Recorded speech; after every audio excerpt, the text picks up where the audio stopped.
সব কই কি খাচ্ছিস? দেখি। ওই কি খাচ্ছিস? ওরে বাবা, গরমে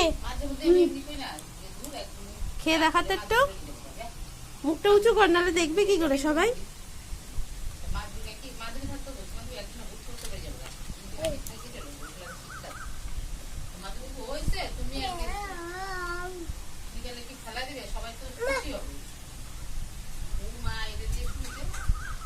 কি কি দিয়ে মেখেছিস?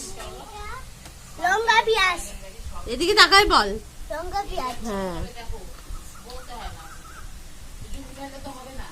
দেখি। খাও তাহলে। হ্যাঁ এই গরমে পান্তা ভাত খেলে পেট ঠান্ডা থাকে, তাই খাচ্ছি। তাই তোর ভালো লাগে? হ্যাঁ। দেখি।